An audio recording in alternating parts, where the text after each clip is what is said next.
الحمد للہ الذی ذی العزت والعلا والصلاة والسلام علی سید الانبیاء شمس الضحیٰ بدر الدجا نور الہدی منبع الجود والعطا اما بعد اعوذ باللہ من الشیطان الرجیم بسم اللہ الرحمن الرحیم قل للمؤمنین یغضوا من ابصارہم صدق اللہ العظیم وصدق رسولہ النبی الکریم ونحن علی ذلک لمن الشاہدین والشاکرین والحمد للہ رب العالمین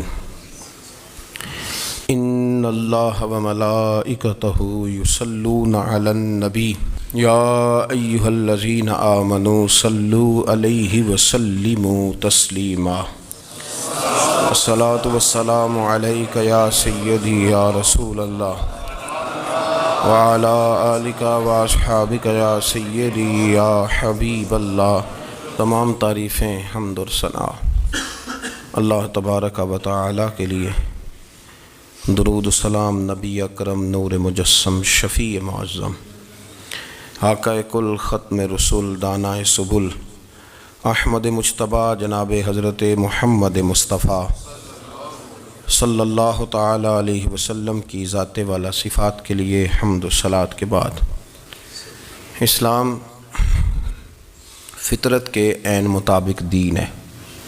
نبی پاک صلی اللہ تعالی علیہ وسلم نے فرمایا ہے کہ میں اخلاق عالیہ کی تکمیل کرنے کے لیے دنیا میں آیا۔ جتنے اخلاق ہو سکتے تھے، جتنی خوبصورتیاں ہو سکتی تھیں، جتنی اللہ کو محبوب تھیں، وہ ساری میرے نبی کریم نے بیان فرمائی، ساری رسول کریم صلی اللہ تعالی علیہ وسلم نے بیان کر دی ہیں، جتنی خوبصورتیاں ہو سکتی تھیں۔ کچھ لوگ ایسے ہوتے ہیں جو بیچارے بائی نیچر ہی کچھ پریشانیوں کا شکار ہوتے ہیں، اور قرآن مجید نے جو ارشاد فرمایا نا کہ کچھ لوگ نفس کی خواہش کو اپنا خدا بنا لیتے ہیں، تو وہ بلا وجہ بھی بہت ساری باتیں کرتے ہیں جن کا کوئی وجود نہیں ہوتا۔ عورت کو حقوق دلانے کے لیے بہت سارے لوگ بہت ساری غلط باتیں کرتے ہیں۔ جو لوگ یہاں سے کسی کو لے جاتے تھے نا دبئی دھوکہ دے کے، اور لے جاتے تھے یورپ میں، عرب ممالک میں دھوکہ دے کے لے جاتے تھے، تو وہ بھی کوئی خواب ہی تو دکھاتے تھے کہ اتنے لاکھ تنخواہ ہوگی، اتنا کچھ ہوگا۔ وہاں جا کے پتہ چلتا تھا کہ جیب سے بھی دینے پڑیں گے کچھ۔ بہت سارے لوگ ایسے ہوتے ہیں، وہ سارے خوبصورتی کے نام پر ہی دھوکہ دیتے ہیں۔ آپ کو پتہ ہے کہ جو آدمی کسی کو لالچ دیتا ہے تو کسی کو لوٹنے کے لیے اسے لالچ دینا بڑا ضروری ہوتا ہے۔ لوگ پہلے لالچ دیتے ہیں پھر لوٹتے ہیں، پہلے مکمل لالچ دیتے ہیں، یہ چیز مل جائے گی، یہ چیز مل جائے گی۔ لوگ مکمل لالچ دیتے ہیں، اس کے بعد پھر لوٹتے ہیں۔ اور اگر لالچ نہ دیں تو کوئی آدمی قابو آئے گا؟ لوگ لوٹتے ہیں لالچ دے کر۔ اچھا، اب وہ جو جس کو لالچ دیا جا رہا ہوتا ہے وہ کہہ رہا ہوتا ہے کہ نہیں نہیں تمہیں نہیں پتا، وہ اس وقت ماننے کو تیار نہیں ہوتا۔ وہ کہتا ہے اتنی خوبصورت باتیں کر رہا ہے، اتنی اچھے پیغام دے رہا ہے، تم میرے دشمن ہو، تم مجھے منع کر رہے ہو۔ ہوش تب آتی ہے کہ جب سب کچھ لٹ جاتا ہے۔ عورت کو ویسے بھی قابو کرنا بڑا آسان ہوتا ہے۔ اعلیٰ حضرت بریلوی رحمۃ اللہ علیہ فرماتے ہیں بیٹیاں نازک شیشیاں ہوتی ہیں، ان کو تو ذرا سی چوٹ لگے تو ٹوٹ جاتی۔ دیکھیں کتنا بڑا جملہ کہا بریلی کے امام نے، نازک شیشیاں ہیں۔ ذرا کوئی آدمی گمراہ کرتا ہے، ذرا خراب کرتا ہے۔ اب دیکھیں نا، یہ جو بچیوں کو بچے مس گائیڈ کرتے ہیں، انہیں بڑے بڑے خواب دکھاتے ہیں، وہ بیچاری ماں باپ کو چھوڑ کے، بہن بھائی کو چھوڑ کے اس کے ساتھ شادی کرتی ہے، پھر جو اس کا بعد میں اشر ہوتا ہے، آپ ادلیاں نو سردار پہن تکے تے شرما والیاں نو جھوٹے ڈولیاں دے۔ پھر وہ بیچاری ماں باپ رکھتے نہیں، وہ ظلم کرتا ہے، تو کتنی بڑی تکلیف میں وہ بچی آ جاتی۔ نازک شیشی ہوتی ہے نا تو ٹوٹ جاتی۔ یہی حال اب جدید خواتین اور یہ جو کچھ اینکر پرسن ہیں، یہ اصل میں نا یہ آپ کو سیاست سکھاتے ہیں، لیکن یہ مادر پیدر آزاد لوگ ہیں بالکل آزاد. یہ تو علماء شور نہ کریں، بات نہ کریں، گفتگو نہ کریں، مشائخ بات نہ کریں، اور یہ جو کچھ سنجیدہ اور دینی طبقہ ہے یہ کچھ شور نہ کرے، یہ تو روڈوں پہ ننگے ہو کے آ جائیں معاذ اللہ.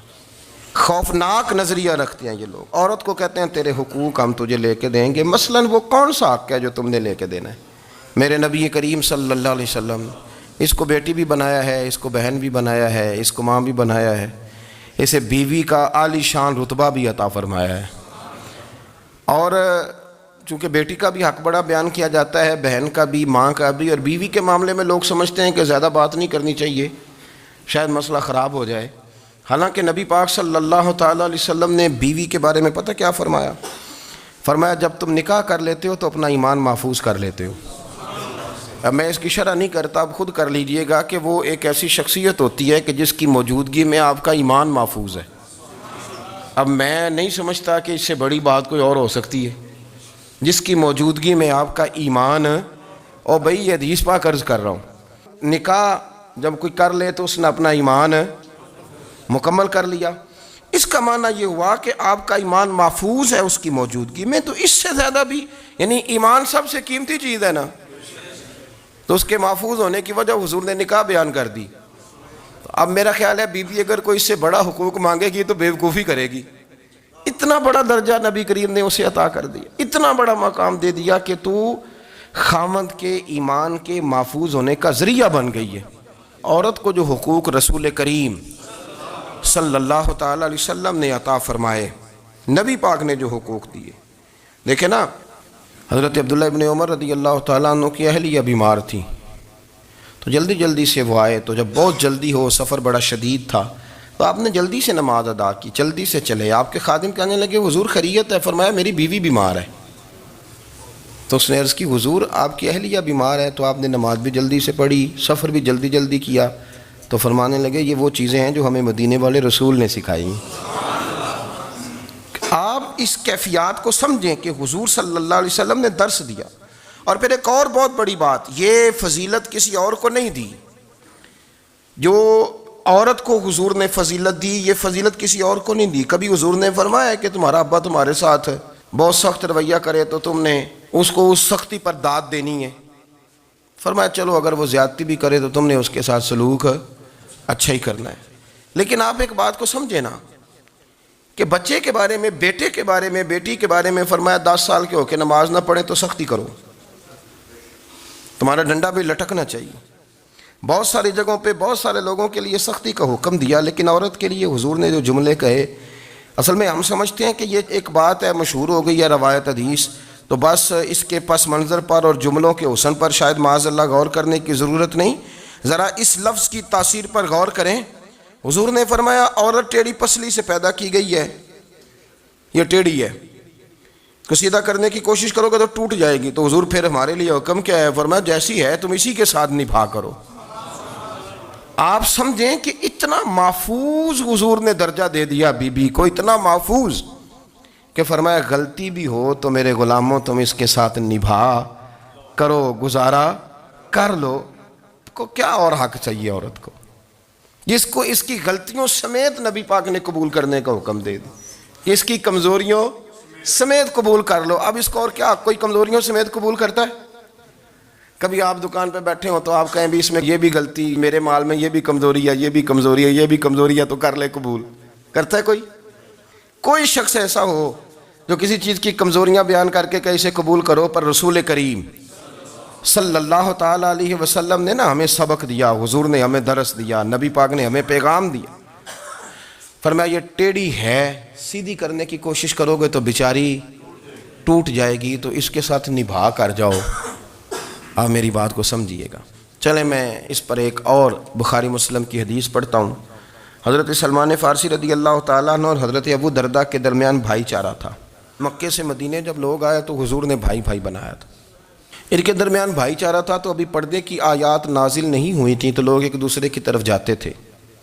حضرت سلمان فارسی رضی اللہ تعالیٰ عنہ حضرت ابو درداء رضی اللہ تعالیٰ عنہ کے گھر میں تشریف لے گئے تو دیکھا کہ ان کی بیوی بڑی غمگین بیٹھی ہیں. تو ہم نے فرمایا بہن کیا ہوا؟ تو کہنے لگی تمہارے بھائی کو دلچسپی کوئی نہیں رہی، ہر روز روزہ رکھ لیتا ہے اور ساری رات نفل پڑھتا ہے. حضرت سلمان فارسی کہنے لگے ٹھیک ہے کر لیتے ہیں بندوبست. نماز دین ہے کہ نہیں؟ دین ہے نا یہ چیزیں. لیکن حضرت سلمان فارسی جناب ابو دردہ سے کہنے لگے آج میں نے تیرے گھر میں رہنا رات کو، کیونکہ وہ تو ساری رات نماز پڑھتے تھے، نفل پڑھتے تھے. انہوں نے کہا ٹھیک ہے، ایک بستر لا کے بچھا دیا حضرت سلمان فارسی کے لیے. سلمان فارسی فرمانے لگے دوسرا بھی لا. کہا وہ کیا کرنا ہے؟ فرمانے لگے تو نے بھی سونا ہے، میں نے بھی سونا ہے، تو نے بھی سونا ہے. عشاء پڑھیں گے اور پھر دونوں سوئیں گے. کہا میں نے تو نماز پڑھنی ہے. فرمایا تہجد کے وقت اٹھ کے پڑھیں گے، اللہ کے رسول بھی رات آخری حصے میں جا کے نماز پڑھتے ہیں. ادھر ساتھ سلا لیا. وہ تھوڑی کو دیر سوئے، اب عادت تھی ساری رات اٹھنے کی، ذرا اٹھنے لگے بستر سے تو حضرت سلمان فارسی فرمایا چپ کر کے سو جا، وہ بڑی رات پڑی ہوئی، چپ کر کے سو جا. وہ لیٹ گئے، پھر اٹھنے لگے تو فرمایا سو جا چپ کر کے، بڑا ٹائم ہے. سحری کے وقت اٹھے، نفل پڑھے. ان کا ارادہ تھا روزہ رکھنے کا، تو فرمانے لگے کل رکھا تھا نا نفلی روزہ؟ جی رکھا تھا. پرسوں بھی رکھا تھا ترسوں بھی رکھا تھا. فرمایا آج نہیں رکھنا، آج میں تیرا مہمان ہوں، سارا دن اکٹھے مل کے روٹیاں کھائیں گے، آج نہیں روزہ رکھنا. سلا دیا. اب حضرت ابو دردہ رضی اللہ تعالیٰ عنہ کہہ تو کچھ نہ سکے، پر کہنے لگے سلمان تم پتہ تم کیا کر رہے ہو؟ نہ تم نے مجھے رات اٹھ کے زیادہ نفل پڑھنے دیے، سویرے روزہ نہیں رکھنے دیا. تو حضرت سلمان فارسی کہنے لگے کوئی لمبی بات تو نہیں نا، چلتے ہیں نا ابھی فجر میں مسجد نبی میں، تو نبی پاک کو بتاتے ہیں. سرکار دو عالم علیہ السلام کی خدمت میں تو اپنی بات کرنا، میں اپنی کروں گا. حضور نتیجے کا اعلان فرما دیں گے، بات طے ہو جائے گی. حاضر خدمت ہوئے، عرض کی یا رسول اللہ صلی اللہ تعالیٰ علیہ وسلم یہ ساری رات نفل پڑھتے ہیں، ہر روز روزہ رکھتے ہیں، ان کی اہلیہ غمگین بیٹھی ہیں، حکم فرمائیں. تو نبی پاک صلی اللہ علیہ وسلم نے فرمایا پھر ہوا کیا؟ یا رسول اللہ میں نے رات سلایا ہے، سحری میں اٹھایا ہے، سویرے روزہ نہیں رکھنے دیا. نبی پاک نے فرمایا سلمان فارسی نے ٹھیک کیا ہے، سلمان فارسی نے ٹھیک کیا. پھر حضور نے فرمایا، نبی کریم نے فرمایا ابو دردہ تیرے اوپر اگر اللہ کا حق ہے، اس کے رسول کا حق ہے، دین کا حق ہے، تو فرمایا تیری آنکھ کا بھی تیرے اوپر حق ہے، تیرے وجود کا بھی تیرے اوپر حق ہے. یہ حضور نے فرمایا تیرے بچوں کا بھی تیرے اوپر حق ہے، تیری بیوی کا بھی تیرے اوپر حق. اس حق کو بھی سمجھے، حقوق اللہ بھی ہیں، پر تیری آنکھ کا بھی تیرے اوپر. کیا مانا کہ تیری آنکھ سونا چاہتی ہے تو اسے سلا بھی، تیرے وجود کا بھی تیرے اوپر حق. تو تیرا وجود آرام کرنا چاہتا ہے تو اسے آرام بھی کرا. اور پھر وہاں نبی پاک صلی اللہ علیہ وسلم نے فرمایا میں تم سب، سننا یہ لفظ حدیث کے، حضور نے اسی موقع پر فرمایا میں تم سب سے زیادہ اپنے رب کو جانتا ہوں اور میں تم سب سے بڑھ کر اپنے رب سے ڈرتا ہوں. حضور فرمانے لگے میں روزہ بھی رکھتا ہوں، افطار بھی کرتا ہوں، یعنی کبھی رکھتا ہوں اور کبھی نہیں رکھتا. فرمایا میں نفل بھی پڑھتا ہوں اور اپنی بیویوں کو وقت بھی دیتا ہوں. سرکار مسجد میں بھی آتے تھے، نواسوں کے ساتھ کھیلا بھی کرتے، ان کے ساتھ پیار بھی کرتے. تو اتنے بڑے حقوق حضور نے بیان فرمایا عورتوں کے کہ تمہاری بیوی کا بھی تمہارے اوپر. لو ایک حدیث بخاری کی اور یہاں بیان کر دیتا ہوں. ایک شخص نے آ کے عرض کی یا رسول اللہ صلی اللہ تعالیٰ علیہ وسلم جہاد کے لیے تیاری ہو گئی ہے، صفیں بن رہی ہیں، مجاہدین کی تیاری ہے، تو میرا بھی نام لکھ دیا گیا ہے مجاہدوں کی لسٹ میں، لیکن یا رسول اللہ صلی اللہ تعالیٰ علیہ وسلم میری بیوی نے حج کی تیاری کر لی ہے اور میرے دوستوں نے، صحابہ نے میرا نام مجاہدین کی لسٹ میں لکھ دیا، تو میرے لیے کیا حکم ہے؟ یہ بخاری مسلم ہے. تو نبی پاک صلی اللہ تعالیٰ علیہ وسلم نے فرمایا جہاد پہ کوئی اور چلا جائے گا تو بیوی کے ساتھ حج کرنے جا، اسے محرم کی ضرورت ہے، وہ تیرے بغیر کیسے جائے گی؟ مجاہدین کو تو اور مجاہد مل جائے گا، پر تو اپنی بیوی کے ساتھ جانا. نبی پاک صلی اللہ علیہ وسلم نے مرد کو محافظ بنایا ہے، عورت کو مرد کا قیدی نہیں بنایا، بلکہ عورت کو حفاظت عطا کی اور مرد کو اس کا محافظ بنایا. اب بچیاں آزاد ہونا چاہتی ہیں، اور آزادی بھی وہ والی کہ جو بنیادی طور پر آزادی نہیں، فحاشی ہے. میں نے بہت پہلے کہا ہے کہ اسلام بیٹیوں کو قیمتی سمجھتا ہے. جس بندے کے پاس 20 تولے سونا ہو وہ چوک میں لے کے نہیں آتا، وہ قیمتی چیز ہے، اس نے چھپا کے رکھی ہوتی ہے. تو جو نبی پاک صلی اللہ علیہ وسلم کا کلمہ پڑھنے والے بیویاں، اسلام انہیں قیمتی سمجھتا ہے، کہتا ہے کہ تم قیمتی ہو لہذا گھر کے اندر رہو، تم باہر نہ ہو. لیکن عورتیں ہیں کہ ان کو بلا وجہ لوگ خراب کر دیتے ہیں اور بلا وجہ وہ اس مغالطے کا شکار ہو جاتی ہیں. اب آگے بڑھتے ہیں. قرآن مجید نے سورہ نور کی آیت نمبر 30 میں کہا کہ کل للمؤمنین یغضوا من ابصارہم، فرمایا کہ اے محبوب علیہ السلام مومن مردوں سے کہہ دو کہ اپنی نظریں جھکا کے رکھیں، اپنی نظریں. اور اگلی آیت میں فرمایا وَقُلْ لِلْمُؤْمِنَاتِ يَغْضُضْنَ مِنْ أَبْصَارِهِنَّ، فرمایا کہ اے محبوب مومن عورتوں سے بھی کہہ دو کہ اپنی نظریں جھکا. مرد بھی اپنی نظر جھکا کے رکھے گا عورت کی طرف، لیکن یہ ساری پابندی صرف مرد پر نہیں، عورت بھی غیر محرم کا چہرہ نہیں دیکھے گی، اس پر بھی اسی طرح نظر جھکانے کا حکم ہے جس طرح کہ وہ ہر دکاندار کو بھائی جان کہہ کے گفتگو کرنے کی اس کو بھی اجازت نہیں ہے کہ وہ سمجھے کہ پابندی تو مرد نے کرنی تھی، میں نے تھوڑی کرنی تھی. وہ جس کے پاس جائے، جہاں بھی جائے، ڈاکٹر کے پاس جائے، باہر جائے، تو وہ جس طرح مرضی اس کا دل چاہے وہ بات چیت کرے. اس کی عورت کو بھی اجازت اسلام نہیں دیتا. بنیادی طور پہ اسلام شرم و حیا کا دین ہے، حیا کی بات کرتا ہے. حیا کی جب ہم تعریف کرتے ہیں تو حیا کی تعریف یہ ہے کہ کوئی کبھی چیز دیکھ کے نا تو آپ کی طبیعت میں کراہت محسوس ہو، آپ کوئی غلط جملہ منہ سے نکالتے ہوئے ذرا جھجکیں، آپ کوئی غلط بات کرتے ہوئے تھوڑا بوجھ محسوس کریں. ہمارے ہاں تیزی سے فروغ پایا ہے بے حیائی نے. سنگیوں کی محفلیں، یاروں کی محفلیں، اس میں غلیظ گفتگو ہوتی ہے الا ماشاء اللہ. جن دوستوں کو بڑی پاک صاف گفتگو کرنی چاہیے. دوستی کا رشتہ بڑا مقدس رشتہ ہے. جو یہاں ایک دوسرے سے پیار کریں گے جنت میں بھی اکٹھے داخل کیے جائیں گے. شرط یہ ہے کہ پیار اللہ رسول کی رضا کے لیے ہو، لیکن اس کے اندر اگر آپ کی گفتگو کچی ہو، کمزور ہو، فحاشی والی ہو، عریانی والی ہو. وہ ہمارے ہاں تو اب اس کو لوگ فیشن سمجھتے ہیں، اس کو مردانگی کی علامت سمجھتے ہیں کہ وہ جی ساری باتیں جی وہاں ہو گئیں، اور جس کا جو جی چاہا اس نے کہا. آپ جب حیا کے دائرے میں ہوتے ہیں تو آپ خود بھی سکون محسوس کرتے ہیں. دیکھیں نا، آپ کو نیند سکون سے کہاں آتی ہے؟ جہاں کمرہ بند ہو، چاروں جانب دیوار ہے، اوپر چھت ہے، خالی دروازہ بھی کھلا ہوا ہونا تو جب بندہ سکون لینا چاہتا ہے تو کہتا ہے یار ذرا دروازہ ذرا بند کر دو. وہ اچھی طرح اپنے آپ کو چھپا لیتا ہے نا حیا کے پردے میں، تو اللہ اسے سکون عطا کرتا ہے. اور جو اس سے بھی زیادہ ٹھنڈی نیند میں جانا چاہتا ہے وہ کہتا ہے لائٹ بھی بند کر دو. اب وہ مکمل طور پہ سمجھتا ہے کہ میں چاروں جانب سے چھپ گیا ہوں، اگر میں کھول کے بھی سو جاؤں گا تو میرا چونکہ پردہ قائم ہے تو مجھے کوئی دشواری نہیں ہوگی. آپ جب چھپ جاتے ہیں، جب آپ حیا کے اندر سمٹ جاتے ہیں، جب آپ چادر کے اندر آ جاتے ہیں تو آپ بہت ساری جگہوں پہ آسانی محسوس کرتے ہیں. تو حیا تو آپ کو سکون دیتی ہے، حیا تو دل کو راحت دیتی ہے. میں بڑی ذمہ داری سے بات عرض کرتا ہوں، قرآن مجید نے نا ایک مقام پہ مذاق کو، ایک مزاح ہوتا ہے خوش طبی، وہ نہیں مذاق اڑانا. قرآن پاک نے نا مذاق کو ایک جگہ پہ جاہلوں کا طریقہ بھی قرار دیا ہے. بنی اسرائیل کے لوگوں سے حضرت موسیٰ نے کہا کہ گائے ذبح کرو اور ایک ٹکڑا مقتول کو مارو، زندہ ہو کے خود بتا دے گا مجھے کس بندے نے قتل کیا. تو کہنے لگے آپ ہمارے ساتھ مذاق کر رہے ہیں. تو قرآن مجید کہتا ہے کہ حضرت سیدنا موسیٰ علیہ السلام فرمانے لگے اعوذ باللہ ان اکون من الجاہلین. فرمانے لگے میں اللہ کی پناہ مانگتا ہوں کہ میں جاہلوں میں سے ہو جاؤں. یہ مذاق کرنا تو جاہلوں کا طریقہ ہے. اگر آپ کی زبان سے بے حیائی کا جملہ نکل گیا، اگر آپ کی زبان سے بے حیائی کا جملہ نکل گیا، آپ نے کہہ دیا کہ ہم آزاد لوگ ہیں، جو مرضی کریں گے، جو مرضی کہیں گے، جو ہمارا دل میں آئے گا کریں گے، تو پھر تو لوگ آپ کا وہ حشر کریں گے کہ آپ سے برداشت ہی نہیں ہوگا. جس کا لوگ مذاق بنا لیتے ہیں اور جو مذاق بن جاتا ہے پھر اسے کوئی جینے دیتا ہے. آپ حیا کی چادر میں چھپیں گے تو بچیں گے. اگر آپ نے اپنا مذاق بنوا لیا یہ کہہ کے کہ میں نے مرضی کرنی ہے، پھر یاد رکھنا چھپنے کو جگہ نہیں ملے گی، پھر تکلیف میں آ جائیں گے، پھر بہت بڑی اذیت کا شکار ہو جائیں. شرم و حیا، عرب کے اندر جو کنواری لڑکیاں تھیں ان میں بڑی حیا ہوتی تھی. الحمدللہ میں بڑے فخر سے کہتا ہوں کہ میرے پنجاب کی، میرے پاکستان کی بیٹیاں بھی 20 دفعہ ان کا ابا کہے تیری شادی کرنی ہے تو وہ آنکھ نہیں اٹھا پاتی آج بھی. یہ تو وہ چند لوگ ہیں جو کہتے ہیں ہم ہائی کلاس ہو گئے، ہمیں نہیں پتا کہ وہ روشن خیال ہو گئے ہیں کہ روغن خیال ہو گئے، پتہ نہیں کدھر چلے گئے.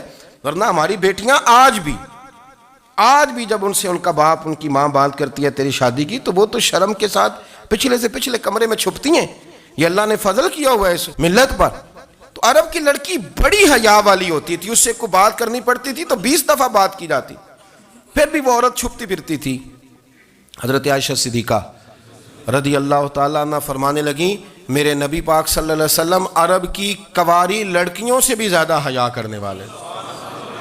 قاضی اعجاز مالکی نے، شیخ عبدالحق محدث دہلوی نے، دیگر بزرگ جو سیرت نگار گزرے انہوں نے لکھا ہے کہ نبی پاک صلی اللہ علیہ وسلم کے اندر 100 مردوں سے زیادہ طاقت تھی.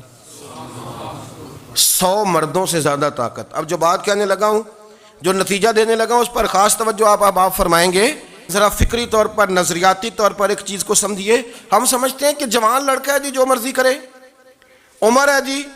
آپ ذرا بات پر غور کیجئے گا کہ حضور صلی اللہ علیہ وسلم میں طاقت 100 مردوں سے زیادہ ہے اور حیا کواری لڑکیوں سے بھی زیادہ ہے. ذرا اس بات کا تقابلی جائزہ کیجئے گا کہ طاقت 100 مرد سے زیادہ ہے لیکن حیا کواری لڑکی سے بھی زیادہ ہے. اس کا معنی یہ ہوا کہ جس ٹہنی کو پھل زیادہ لگ جاتے ہیں وہ جھکا کرتی. تو حیا تو حسن ہے، حیا تو آپ کو پاک صاف کرے گا، حیا تو آپ کو نرالا کرے گا، انوکھا کرے گا. وہ ہمارے ایک دانشور ہے، تو مضمون لکھا، کئی باتیں بڑی پسند آتی ہیں.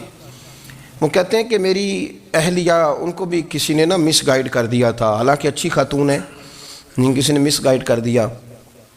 تو وہ بھی سماجی اور ویلفیئر، اور یہ خواتین کو شوق ہوتا ہے بننے کا، تو وہ بھی سماج کے اندر اچھا مقام تلاش کرنے کے موڈ میں آ گئی. تو کہیں ایک دن جانا تھا تو بڑی بن سنور کے میرے ساتھ وہ گاڑی میں بیٹھ گئی. تو میں گاڑی میں، عورتوں کو یہ بھی مسئلہ ہوتا ہے کہ ہماری تعریف کرو، تو کئی دفعہ بعض مردوں بیچاروں کو جھوٹ بولنا پڑتا ہے، تو زبردستی کراتی ہیں نا جی.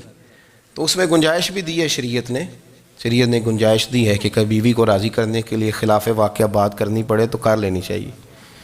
تو وہ کراتی بھی ہیں. 3 موقع پر خلاف واقعہ بات کرنے کی اجازت ہے.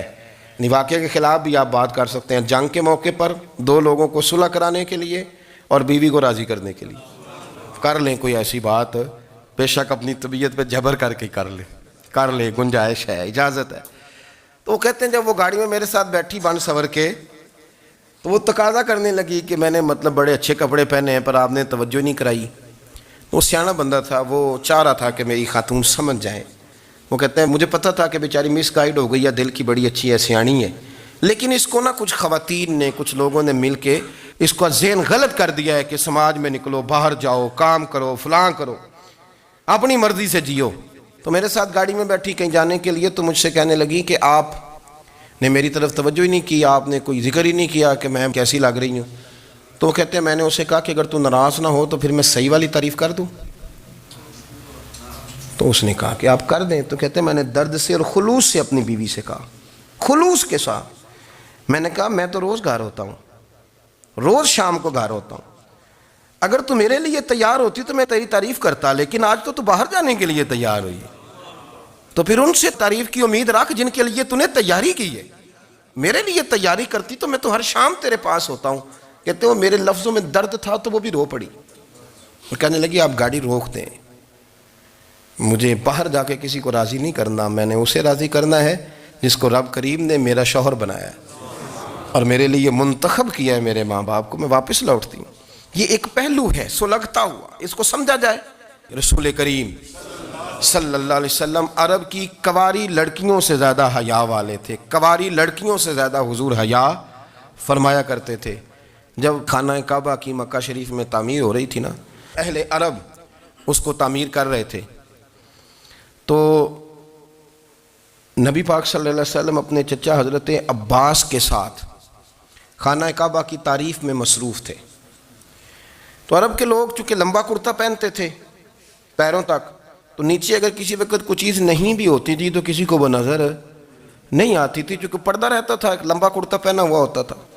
تو جب بچے، سرکار کی عمر مبارک بھی ابھی تھوڑی تھی، تو اس طرح بچے جب نکلتے تو وہ کئی دفعہ اپنی تہمت اتار دیتے نیچے سے، اور کوئی مزدوری کرنے لگتے تو 3-4 طے کر کے تہمت کی کندھے پہ رکھ لیتے. جس طرح کبھی دیہاتوں میں لوگ کپڑا سر پہ رکھتے تھے کہ اوپر اگر کوئی وزنی چیز رکھیں گے تو وہ تکلیف نہیں دے گی. نبی پاک صلی اللہ علیہ وسلم بھی سب لوگوں کے ساتھ خانہ کعبہ کی تعمیر میں شامل تھے.